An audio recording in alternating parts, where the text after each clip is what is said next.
आपका स्वागत है स्ट्रिंग एजुसर्व के यूट्यूब चैनल पे। बच्चों, इस चैनल पे आप क्लास 11, 12, IIT और नीट के लिए अपने फिजिक्स की तैयारी करते हैं। बच्चों, अब हम लोग आपको बिहार बोर्ड के जो बच्चे 2024 में क्लास 12 का बोर्ड देने जा रहे हैं और उनकी तैयारी अच्छी से नहीं हो पाई है, हम लोग उसके लिए फ्री क्रैश कोर्स लॉन्च कर रहे हैं।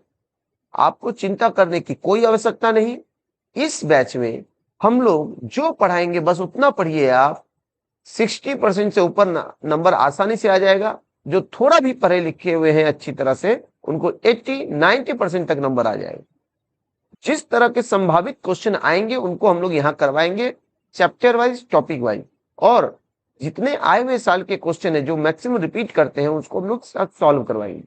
कृपया इस बैच के साथ बने रहें और अपने दोस्तों साथियों को भी इस बैच को प्रमोट करें, ताकि हम लोग इस तरह के और वीडियो को बना पाए आप लोगों के लिए।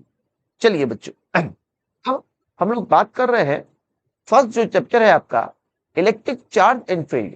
हम लोग पहले अभी ऑब्जेक्टिव को टारगेट करेंगे, क्योंकि आपको पता है बिहार बोर्ड में 50% ऑब्जेक्टिव से आता है। 50% का मतलब ये हो गया, अगर 70 नंबर का क्वेश्चन पेपर है आपका तो उसमें से 35 नंबर आपको आ जाएगा सिर्फ ऑब्जेक्टिव।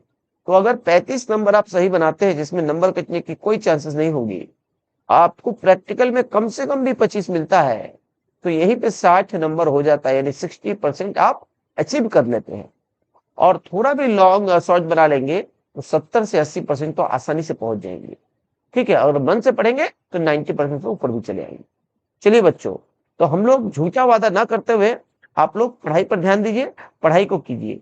इसके बावजूद अगर कोई दिक्कत हो रही होगी तो आप कमेंट बॉक्स में जाकर अपने दिक्कत को बता सकते हैं, जिसका समाधान हम लोग अगले वीडियो में करेंगे। तो यह बैच जो है विशेषकर बिहार बोर्ड के बच्चों के लिए है।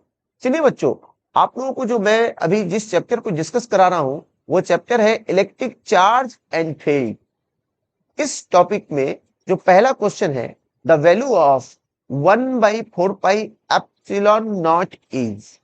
अब आपको समझना पड़ेगा 1/4 एप्सिलॉन नॉट ये क्या होता है। ठीक है, आप कूलम्स लॉ पढ़े होंगे।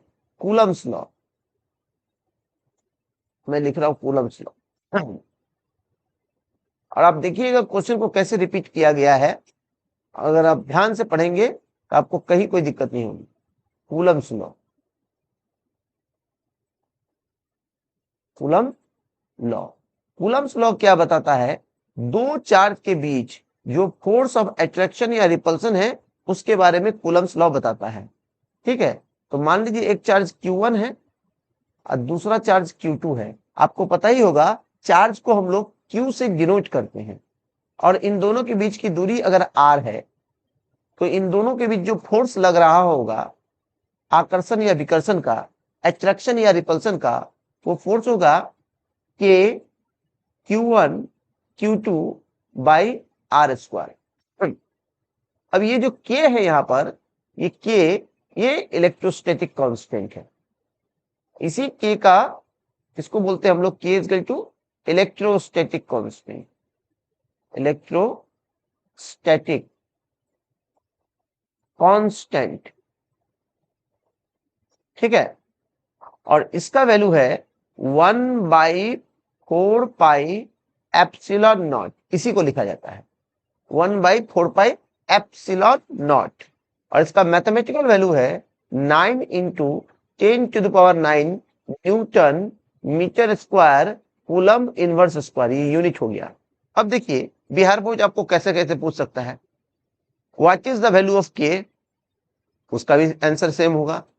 What is the value of electrostatic constant, उसका भी आंसर सेम होगा। What is the value of 1/4 epsilon not, जो क्वेश्चन में पूछा गया हुआ है, इसका भी वैल्यू वही होगा। क्लियर? या तो ये वैल्यू दिया जाएगा और बोला जाएगा किसके बराबर। तो ये आप देख रहे हैं 1 का आंसर होना चाहिए A, क्योंकि 9 × 10⁹ newton meter square coulomb inverse square. कभी कभी क्या करेगा, वैल्यू सेम यूनिट गलत, यूनिट सही वैल्यू गलत, फिर एक जगह पर हो सकता है वैल्यू और यूनिट दोनों सही। तो बड़ा ध्यान से देख कर टिक मारिएगा, क्योंकि ऑब्जेक्टिव है। एक सही तो एक नंबर मिल जाएगा, एक गलत तो एक नंबर चला जाएगा आपका। ठीक है, चलिए अब हम लोग नेक्स्ट क्वेश्चन पर आते हैं। विच of the following is correct, इसमें से कौन सी करेक्ट है बातें, चलिए देखते हैं। ये भी 2021 का क्वेश्चन पूछा हुआ है। विच of the following relation is correct, electric field पर रिलेशन है, यानी इलेक्ट्रिक फील्ड इंटेंसिटी। तो आपको पता होना चाहिए इलेक्ट्रिक फील्ड इंटेंसिटी जो ई होता है, ई यानी इलेक्ट्रिक फील्ड इंटेंसिटी, इलेक्ट्रिक हम लिख रहे सब फील्ड इंटेंसिटी जो होता है वो होता है फोर्स पर यूनिट चार्ज, होता है फोर्स बाई चार्ज। फोर्स पर यूनिट चार्ज जो होता है वो होता है इलेक्ट्रिक फील्ड इंटेंसिटी।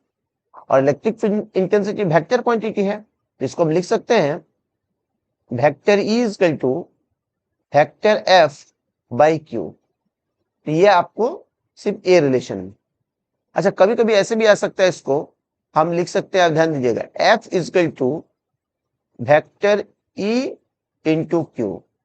तो आपको बड़ा गौर से देखना पड़ेगा कौन सा बात सही है। अच्छा, ये भी हो सकता है, ठीक है, Q is equal to vector F by vector E। तो आपको बड़ा गौर से देखना पड़ेगा कि क्या पूछा जा रहा है। हाँ, बेसिक फॉर्मूला यही याद रखिए, intensity is equal to force by charge, force by charge. Force को F से दिखाते हैं, चार्ज को Q से दिखाते हैं। तो intensity is equal to F by Q। Clear? Which of the following is correct, तो ए सही हो गया। चलिए अब हम लोग बात करते हैं थर्ड क्वेश्चन। ऐसा unit of electric dipole moment is, ये देखिए 2021 में भी पूछा गया है और 2022 में भी पूछा गया है। इलेक्ट्रिक डाइपोल मोमेंट एक बहुत इंपॉर्टेंट टॉपिक है, इसको कई बार पूछा गया है, इसको बड़ा ध्यान से, और ऐसे में जो भी क्वेश्चन करा रहे हैं इसमें से बहुत सारे क्वेश्चन रिपीटेड है कई सालों में, इसलिए ऑब्जेक्टिव करना बेहद जरूरी है। ऐसा unit of electric dipole moment, यानी आपको इलेक्ट्रिक डाइपोल मोमेंट का यूनिट पूछा है। तो पहले हम समझे इलेक्ट्रिक डाइपोल मोमेंट है क्या। चलिए मैं लिखता हूं इलेक्ट्रिक डाइपोल मोमेंट, ये क्या है, इसको वेक्टर P से डिनोट करते हैं। अगर कोई दो चार्ज, मान लीजिए दो चार्ज, एक माइनस क्यू एक प्लस क्यू, याद रखिएगा इलेक्ट्रिक डाइपोल मोमेंट जो होता है ना, एक इलेक्ट्रिक डाइपोल का होता है। और इलेक्ट्रिक डाइपोल हम किसको बोलते हैं, जब कोई दो ऑपोजिट चार्ज, यहां ध्यान दीजिए, एक माइनस क्यू है एक प्लस क्यू है, यानी दोनों ऑपोजिट चार्ज है, लेकिन उस चार्ज का वैल्यू सेम है। तो when two equal but opposite charge कहीं पर हो और एक दूसरे के बीच कुछ दूरी हो, तो उस सिस्टम को कहते हैं हम लोग इलेक्ट्रिक डाइपोल। ठीक है, तो इलेक्ट्रिक डाइपोल क्या हुआ, the system containing two equal charges but opposite side. क्या ऐसे कह सकते हैं, the system having two equal but opposite charges are known as electric dipole. मतलब एक ऐसा सिस्टम जिसमें दो चार्ज है, दोनों चार्ज का वैल्यू सेम है क्यू क्यू, लेकिन दोनों का चिन्ह अलग अलग है, तो इस सिस्टम को हम कहते हैं डाइपोल। इस सिस्टम को कहते हैं हम डाइपोल। ठीक है, और इस डाइपोल का जो क्षमता होता है किसी को अट्रैक्ट या रिपेल करने का, उसको हम कहते हैं electric dipole moment. Electric dipole moment यानी strength of electric dipole, strength STRENGTH, strength of electric dipole, electric dipole. तो इलेक्ट्रिक डाइपोल तो आप समझ गए, दो इक्वल चार्ज लेकिन उल्टा चिन्ह, एगो प्लस तो एगो माइनस।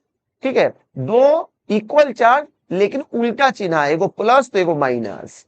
ठीक है, ऐसा भी हो सकता है सामने पहला वाला ही प्लस दूसरा वाला माइनस, कोनो दिक्कत नहीं है। ठीक है, तो इसको कहेंगे इलेक्ट्रिक डाइपोल। तो इसका जो शक्ति होगा, स्ट्रेंथ होगा, उसको हम कहेंगे electric dipole moment. Electric dipole moment, ठीक है। अब ध्यान दीजिए, इलेक्ट्रिक डाइपोल मोमेंट को हम P से डिनोट करते हैं, ठीक है। उसको मापते कैसे हैं? तो दोनों में से एगो कोई चार्ज ले लीजिए Q, दोनों में से कोई एगो चार्ज, चिन्ह का लगाने की जरूरत नहीं है, और दोनों के बीच जो दूरी होगी, तो मान लेते हैं इस दोनों के बीच की दूरी को 2a लेते हैं।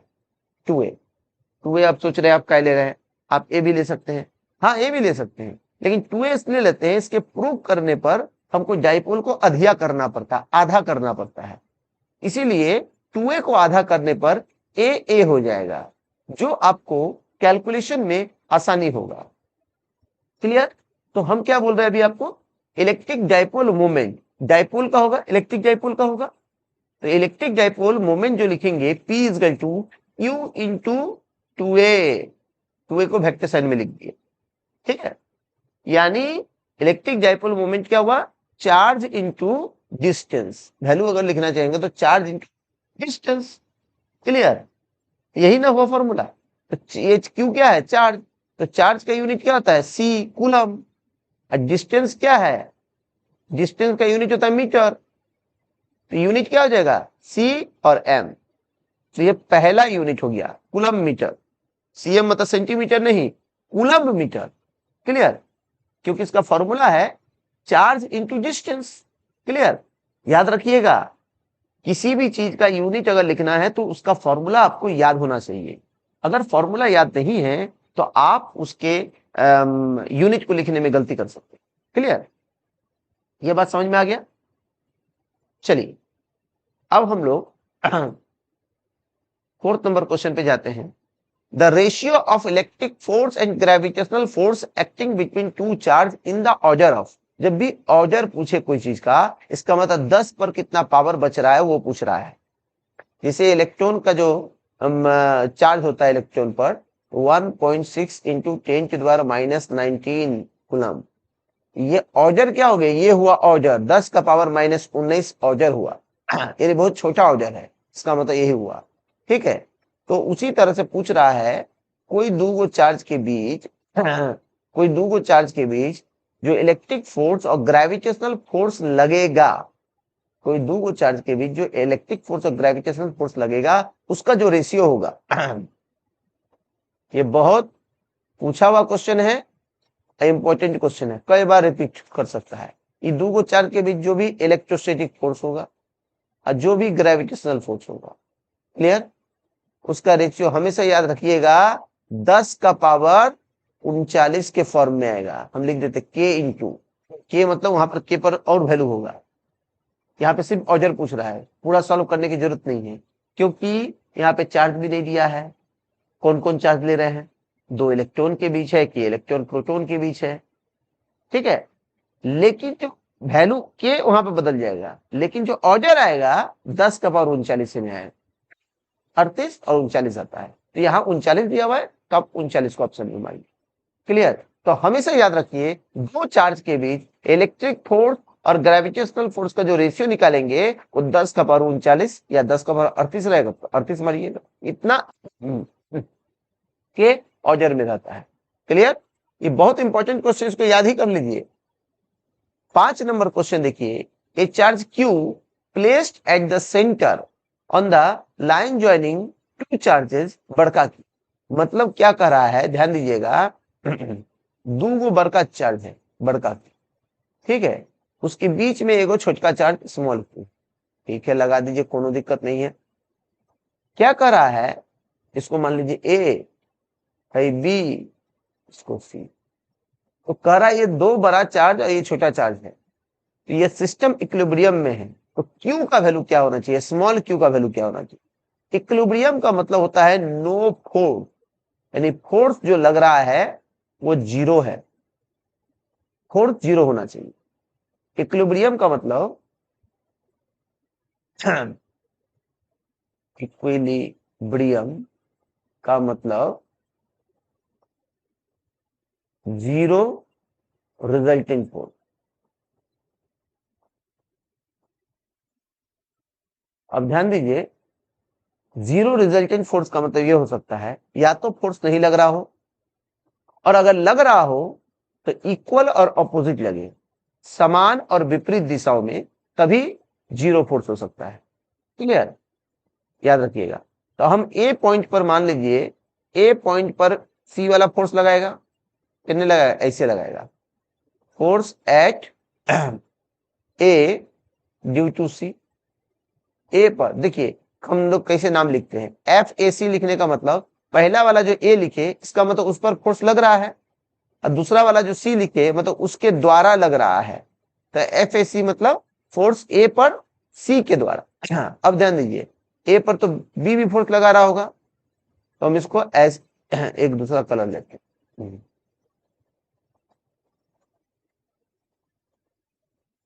एक और फोर्स लिखते हैं एफ ए बी, मतलब ए पर बी के द्वारा, यानी ए पर सी के द्वारा भी फोर्स लग रहा है, ए पर बी के द्वारा भी फोर्स लग रहा है। अगर इन दोनों का सम फोर्स जीरो हो जाए तो हम समझ जाएंगे कि कोई फोर्स नहीं लग रहा है। अब ध्यान दीजिए, सी जो पॉइंट है मिडिल पे है, इसलिए इन दोनों के बीच की दूरी सेम होनी चाहिए, आ रहा, ठीक है। अब ध्यान दीजिएगा, हमको इस सिस्टम को इक्विलिब्रियम में होने के लिए क्या चाहिए, F A C plus F A B का वैल्यू जीरो होना चाहिए। और एफ ए सी और एफ ए बी निकालेंगे हम कूलम्स लॉ से, ठीक है।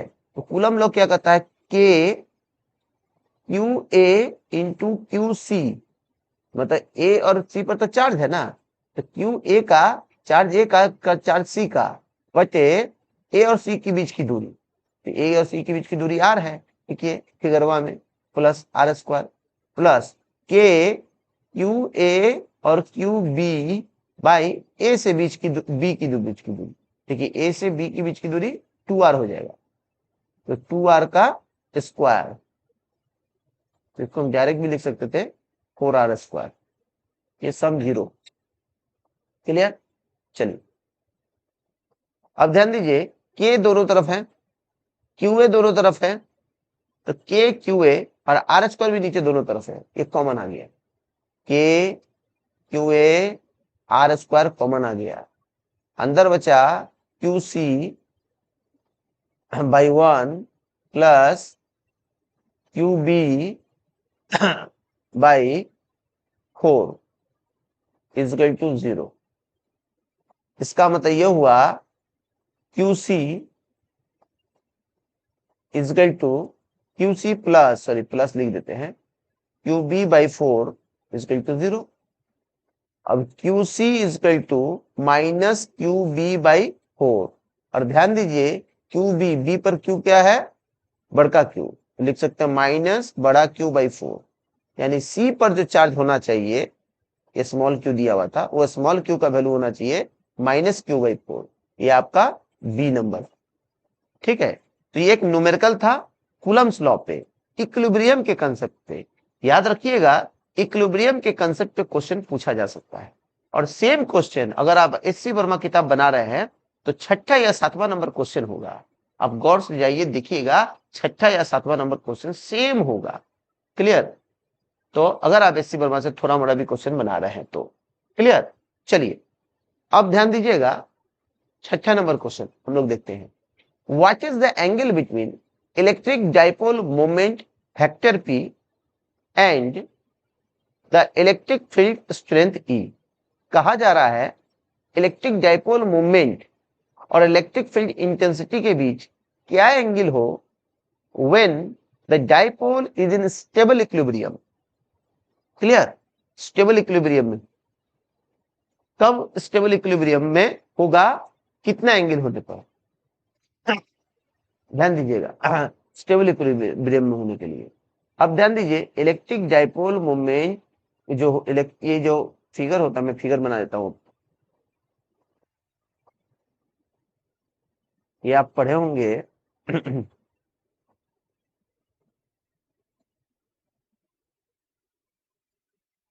ये इलेक्ट्रिक फील्ड का डायरेक्शन होगा इस तरह से,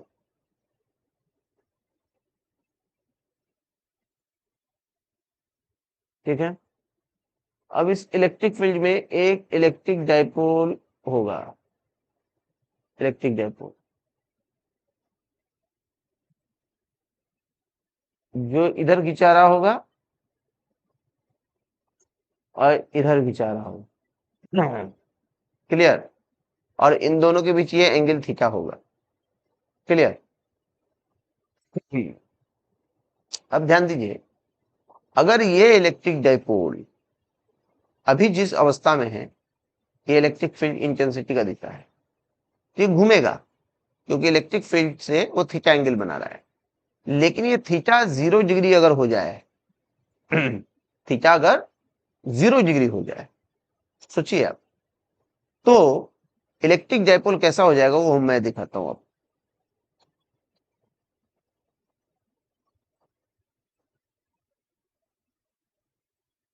अगर थीटा 0 डिग्री हो जाए तो इलेक्ट्रिक डाइपोल जो हो जाएगा आपको इस तरह से।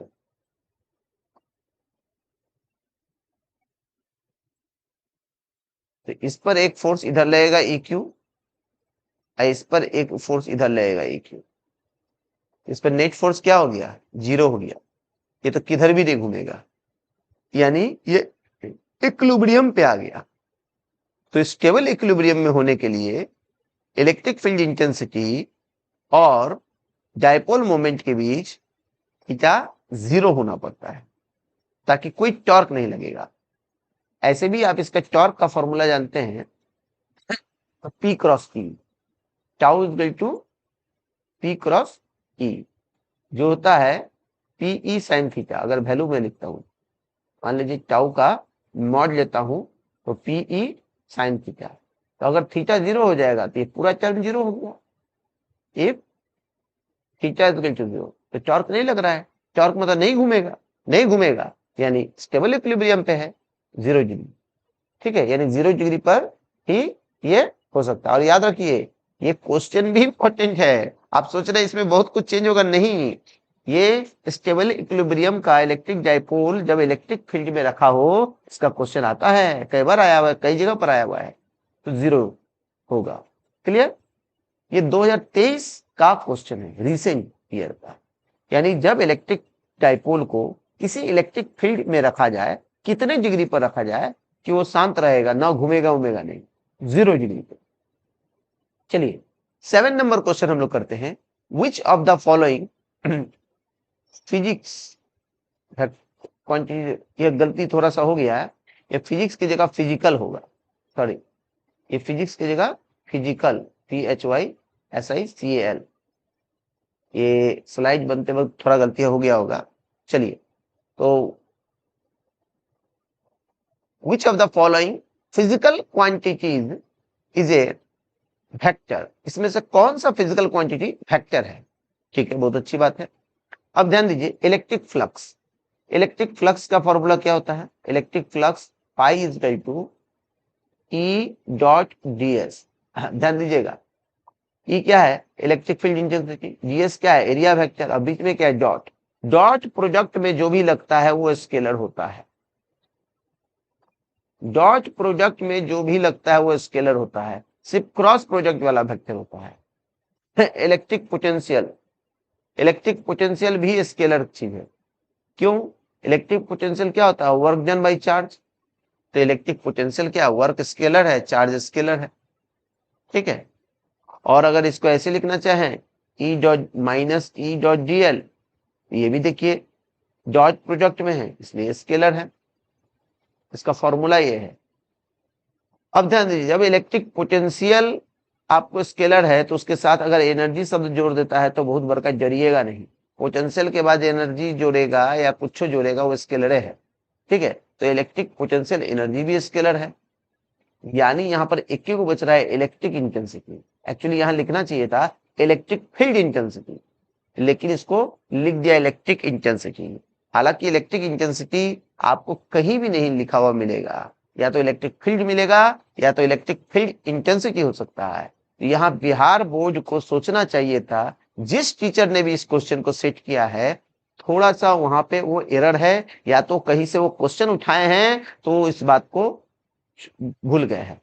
ठीक है, यह इलेक्ट्रिक इंटेंसिटी नहीं बोलना चाहिए था, इलेक्ट्रिक फील्ड इंटेंसिटी।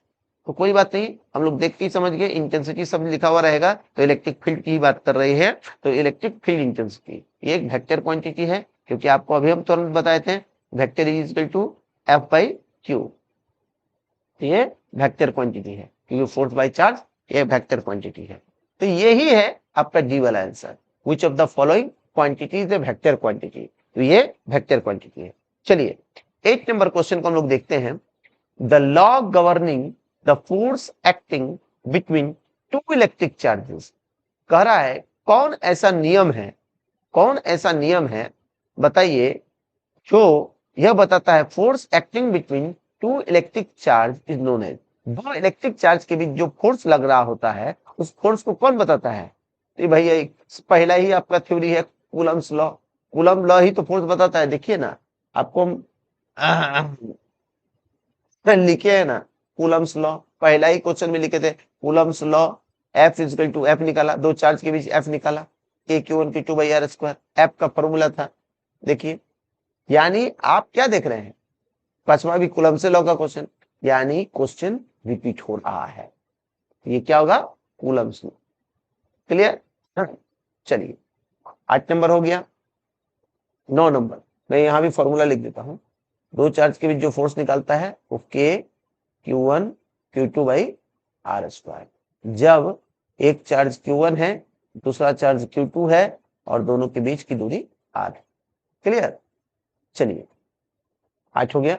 9 ऐसा यूनिट ऑफ परमिटिविटी। देखिए यहां परमिटिविटी लिखने का मतलब है इलेक्ट्रिकल परमिटिविटी। ठीक है, यहां लिखना चाहिए था इलेक्ट्रिकल परमिटिविटी, लेकिन चलिए बिहार बोर्ड धन्य है, सीधे परमिटिविटी लिखते हैं। परमिटिविटी बहुत जगह पर होता है, मैग्नेटिक परमिटिविटी भी होता है।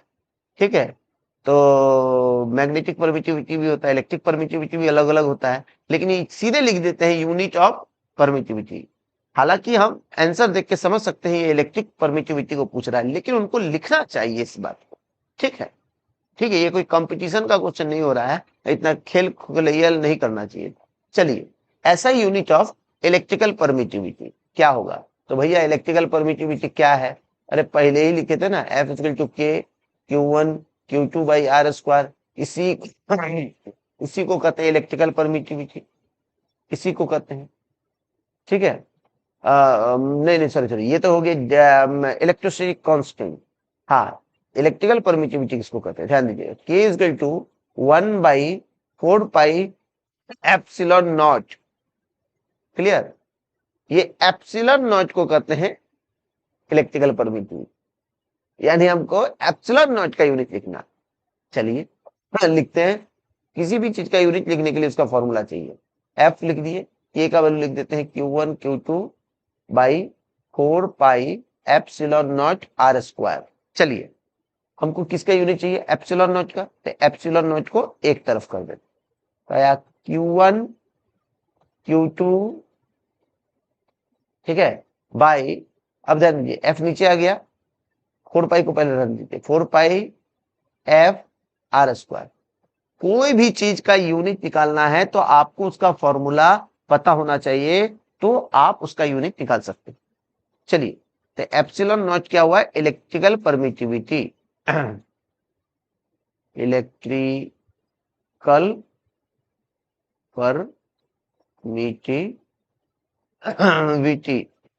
ठीक है, इसको बोलते हैं इलेक्ट्रिकल परमिटिविटी। अब ध्यान दीजिएगा, क्वेश्चन जो यूनिट है इसको फंडामेंटल यूनिट में नहीं तोड़ा हुआ है, आपको टेंशन नहीं लेना है। क्यू क्या होता है? चार्ज। ये क्यू क्या है? चार्ज। चार्ज का यूनिट क्या होता है? कूलम। तो यह coulomb into coulomb, coulomb square हो गया। 4 पाई कांस्टेंट है, कोई यूनिट नहीं होता है। फोर्स का यूनिट होता है न्यूटन, चलिए न्यूटन लिख दी। आर का क्या यूनिट हो जाएगा? आर दूरी है, दूरी का यूनिट मीटर होता है, तो मीटर स्क्वायर। क्लियर? मतलब ये वैल्यू बराबर ही वैल्यू नहीं है, इसका यूनिट है, ये इसका यूनिट है ये। क्लियर? आप ये नहीं बोलिए कि हम इसको वैल्यू बराबर लिख रहे हैं, यूनिट लिख रहे हैं इसका। ठीक है, चलिए यूनिट है, ये हो गया। अब ध्यान दीजिए, तो इसको हम लिख सकते हैं सी स्क्वायर, एन ऊपर चला गया तो माइनस में आ जाएगा, एन का पावर -1 और मीटर भी माइनस में आ जाएगा -2। इसमें देखिए n का पावर -1, c का स्क्वायर और मीटर का पावर -2। देखिए c का डी में है c का स्क्वायर, n का पावर -1, मीटर का -2, यानी डी आंसर होगा। क्लियर? किसी भी चीज का यूनिट लिखना है तो आपको उसका फॉर्मूला पता होना चाहिए। अगर फॉर्मूला पता है तो आप लिख सकते हैं। क्लियर? चलिए नोट करते जाइएगा, कोई दिक्कत होगा तो आप फिर से कमेंट में लिख के बताइएगा। चलिए 10 नंबर क्वेश्चन करते हैं। The total electric flux coming out from a stationary unit positive charge in air. ध्यान दीजिएगा, ये गॉस थ्योरम का क्वेश्चन है। ठीक है, तो अगर ये एक चार्ज यूनिट है, उससे टोटल इलेक्ट्रिक फ्लक्स जो निकलेगा, टोटल इलेक्ट्रिक फ्लक्स फाई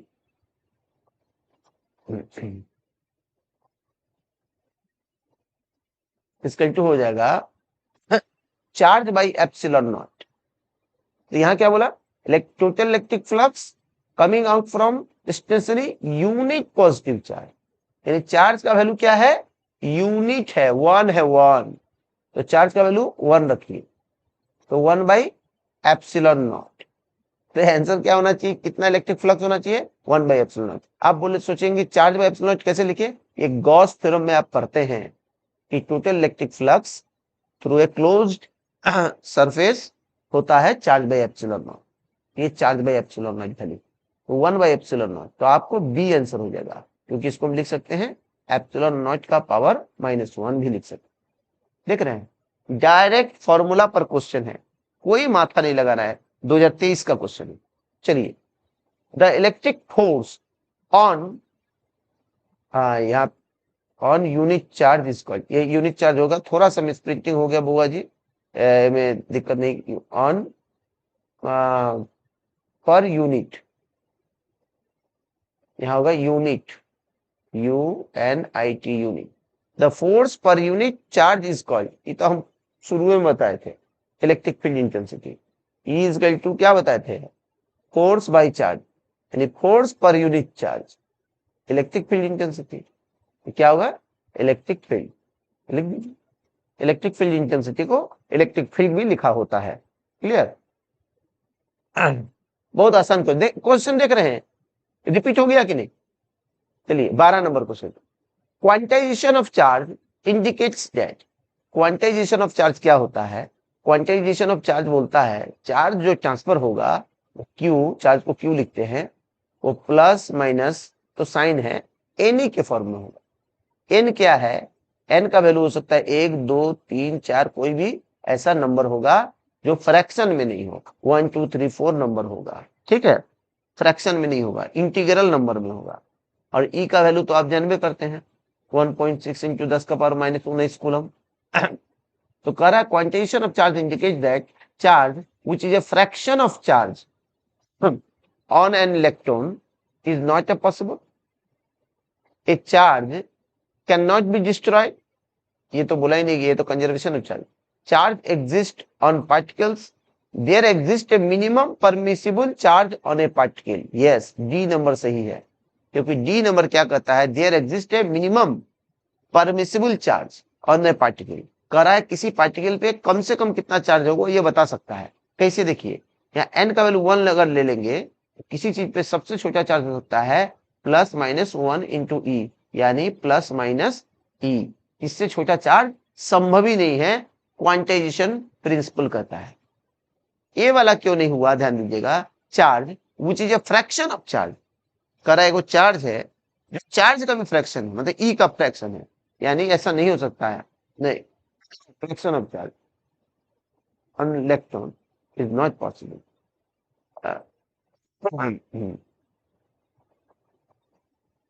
ओ, कह रहा है इलेक्ट्रॉन पर जो चार्ज है वो पॉसिबल है, ये हो सकता है, सही आंसर है। There exist a minimum permissible charge on a particle. Minimum permissible charge किसी पार्टिकल में कितना होगा ये बताता है।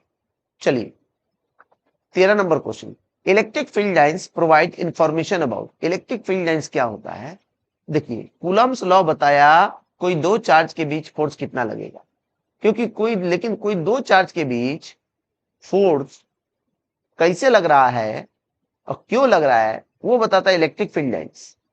तो क्या कर रहा है, electric field lines provide information about field strength, direction, nature of charge, सब बताता है। यहाँ यही ऑप्शन दिया, ध्यान दीजिएगा। ये क्यों हुआ, क्योंकि देखिए फील्ड लाइंस क्या होता है, फील्ड लाइंस बोलता है प्लस से चार्ज लाइन निकलेगा माइनस पर जाएगा, प्लस से एक लाइन निकल रहा है माइनस पे जा रहा है, प्लस से ये निकल रहा है माइनस पे जा रहा है। तो ध्यान दीजिएगा, ये नेचर ऑफ चार्ज भी बता रहा है, क्योंकि जिससे निकल रहा है तो समझ जाएंगे वो प्लस है, जिसके तरफ जा रहा है माइनस, तो ये नेचर ऑफ चार्ज भी बताया। डायरेक्शन तो बता ही रहा है इलेक्ट्रिक फील्ड का, क्योंकि प्लस से माइनस की तरफ होता है। फील्ड स्ट्रेंथ, अगर लाइन सब बड़ा नजदीक नजदीक होगा तो हम कहेंगे कि हाँ इलेक्ट्रिक फील्ड स्ट्रेंथ बहुत ज्यादा है, मतलब वो बहुत मजबूत इलेक्ट्रिक फील्ड है, तो फील्ड स्ट्रेंथ भी बता रहा है। इसलिए तीनों बात सही है, तो हमारा आंसर होगा ऑल ऑफ दीज। तो आंसर होगा ऑल ऑफ दीज, ठीक है, ऑल ऑफ दीज। क्लियर।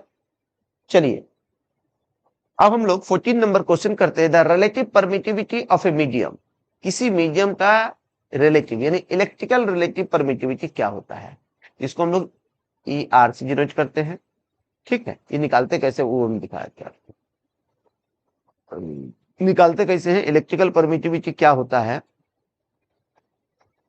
कोई दो चार्ज के बीच, मान लीजिए कोई दो चार्ज रखें आप, Q1 Q2, इन दोनों के बीच की R, इन दोनों के बीच फोर्स फ्री स्पेस, यानी फ्री स्पेस मतलब यहाँ कुछ नहीं, ठीक है।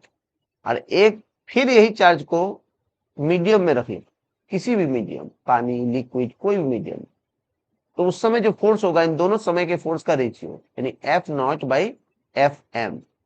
एफ नॉट क्या होता है, Q1 Q2 by 4 pi epsilon naught R square, और ये होगा Q1 Q2 by 4 pi epsilon M by R square. जब इसको सॉल्व करेंगे Q1 Q2 by 4 pi epsilon naught R square into 4 pi epsilon M R square by Q1 Q2।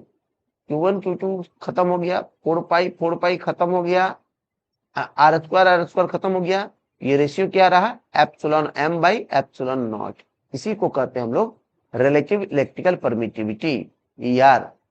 किसी medium का ER क्या होगा, ईएम बाई ई नॉट। तो बहुत जगह ईएम नहीं लिख के सीधे ई लिख देता है, तो आप ए को टिक मारिएगा। क्लियर। चलिए, surface charge density is equal to, देखिए चार्ज डेंसिटी होता है, मतलब चार्ज डेंसिटी तीन प्रकार का होता है। अगर चार्ज किसी लाइन पर है, मान लेते हैं चार्ज को डिस्ट्रीब्यूट किया गया है, छितराया हुआ है, रखा हुआ है किसी रॉड पे, तो इसको बोलेंगे चार्ज पर यूनिट लेंथ, इसको बोलते हैं लीनियर चार्जेस। वही कोनो क्षेत्रफल में है, चार्ज एरिया में है, तो कहेंगे charge by area, charge by area लिख देते हैं एरिया, इसको बोलेंगे सिग्मा। सिग्मा इसको बोलते हैं सरफेस चार्ज डेंसिटी, सरफेस में तो एरिया में। वही वॉल्यूम पर होगा तो बोलेंगे rho, charge by volume, volume charge density. तो यहां पूछा सरफेस चार्ज डेंसिटी, यानी ये वाला पद पूछा है, चार्ज बाई एरिया, तो total charge by total area, B answer सही होगा। क्लियर। डेंसिटी या तो चार्ज बाई लेंथ, या तो चार्ज बाई एरिया, या तो charge by volume, charge density. तो linear charge density charge by length, surface charge density charge by area, volume charge density charge by volume. Clear. हो सकता है अगली बार आपको surface charge density, volume charge density का फॉर्मूला पूछ दे, मतलब एक ही टॉपिक हुआ। ठीक है, चलिए 16 नंबर क्वेश्चन देखते हैं, the dielectric constant of water. इसको अब दिमाग में याद कर लीजिए, 80 होता है। डाइलेक्ट्रिक कांस्टेंट आपके एनसीईआरटी में दिया हुआ है, पानी का डाइलेक्ट्रिक कांस्टेंट यानी ईआर, ये हो जाएगा 80, एकदम याद कर लीजिए। क्लियर। तो डाइलेक्ट्रिक कांस्टेंट वाटर का क्या होगा, ई आर नहीं है, ई डब्ल्यू है, क्योंकि ई डब्ल्यू लिख देते,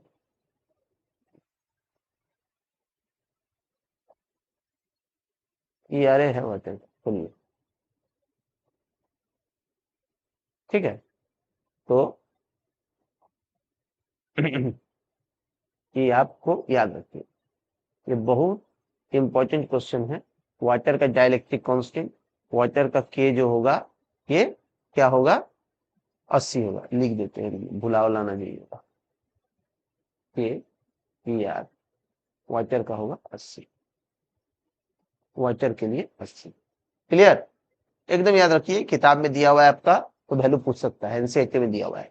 the value of force acting on a charge particle. देखिए कई बार आप इस सेम क्वेश्चन को बनाए। इलेक्ट्रिक फील्ड इंटेंसिटी बराबर क्या होता है, फोर्स बाय चार्ज। तो क्या करा, the value of force acting on a charge particle in electric field, यानी फोर्स मतलब क्या होगा ये value, force acting on a charge particle, यानी force by charge electric field होता है। तो value of force acting on a charge particle, तो फोर्स क्या हो सकता है यहाँ पे, फोर्स इक्वल टू नहीं हो सकता है electric field intensity into charge. हम आपको उसी समय बोल दिए थे, देखिए यहां पर बोले थे, ऐसा पूछा जा सकता है। हाँ यहाँ पर बोले थे, हम बोले थे यहाँ पर ये पूछा गया है, किसी को क्रॉस मल्टीप्लीकेशन करके ये आ सकता है, ये पूछा, ये पूछ लिया। ये भी पूछ सकता है, इसको आप नहीं बोल सकते अलग अलग क्वेश्चन। तो force equal to intensity into charge.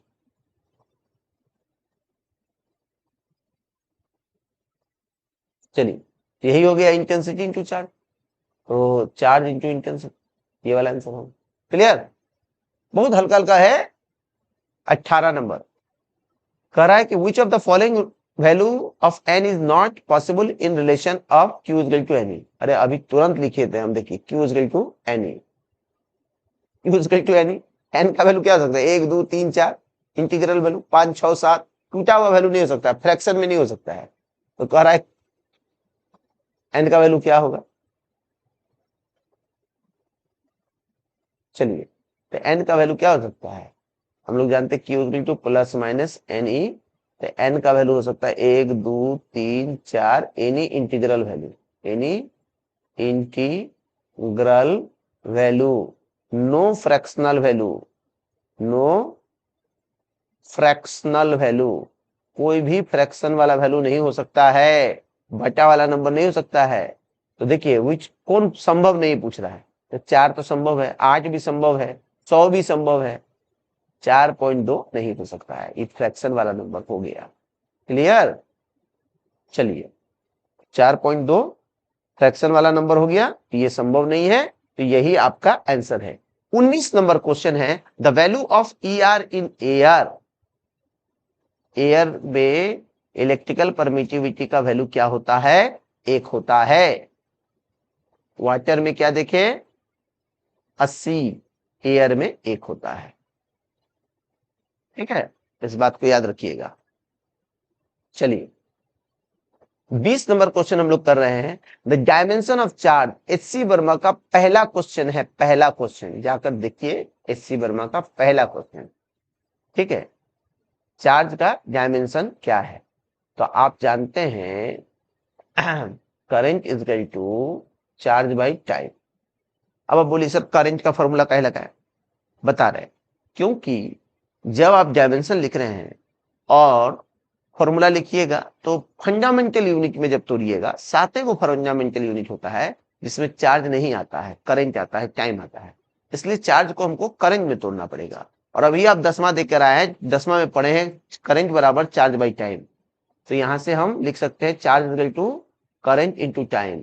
और करंट का होता है एम्पियर, आप जानते हैं, और टाइम का होता है टी, तो हम लिख सकते हैं डायमेंशन ए टी। ऐसे ब्रैकेट देके लिखना चाहिए, लेकिन ऐसे ही मांग दिया है, कोई बात नहीं है, ए टी। क्लियर, ये 2020 का क्वेश्चन था, क्या ये 2024 में नहीं आ सकता है, एकदम गलत। आप क्या देख रहे हैं, क्वेश्चन रिपीट कर रहा है, उसी तरह से आ सकता है। हम लोग इसी तरह से वीडियो बनाएंगे, हर वीडियो में 20-25 क्वेश्चन को ही डिस्कस कराएंगे, लंबा वीडियो बहुत नहीं करेंगे, आपको भी बोरिंग फील ना हो।